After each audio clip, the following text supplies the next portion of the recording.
BBC News. Well, you can see the full documentary QAnon After the Storm on BBC World News this weekend. We can go live now to Mallory Newall, the Vice President of Ipsos Mori, the market research company which did the poll discussed in Stephanie Hegarty's piece there. Welcome. Thank you for joining us.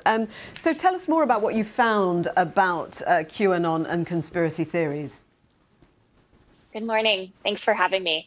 I think this poll was illuminating for a number of reasons. We are today 1 year out from the assault on the U.S. Capitol last year, and we found that the American public is overwhelmingly concerned about the spread of misinformation throughout society.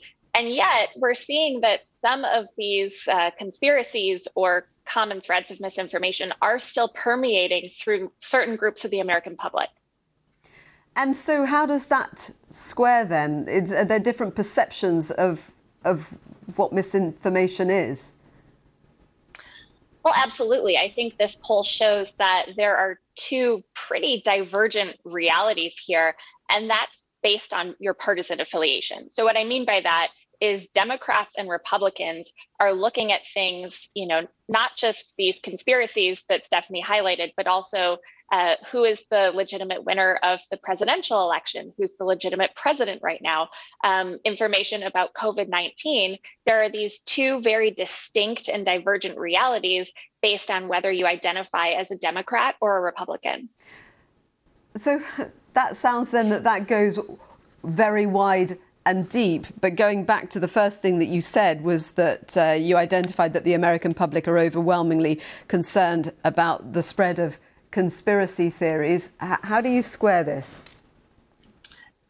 Yeah, I think that's a really interesting finding of this poll, right? If we talk writ large, Americans are concerned about the spread of misinformation and in fact tops a list of issues that they're concerned about.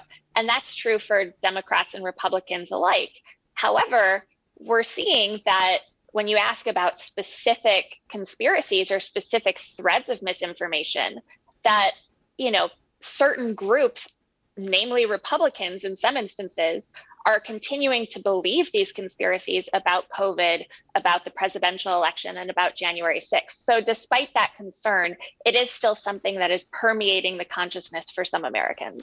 So where do you end up after carrying out that research in terms of your understanding of how things go forward from here?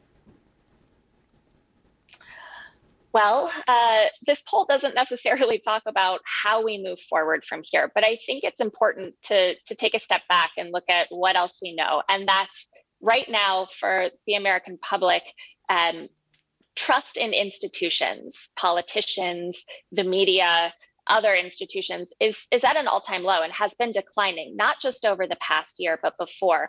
And so I think until we are able to do a couple things, one, restore trust in institutions, namely political institutions and the media, and two, once we are able to sort of not have partisans look at things through such a distinct lens, those are the two open questions for me in terms of how we move forward from here and how we sort of repair some of these deep fractures and spread of misinformation in our society. Mallory Newall, thank you very much.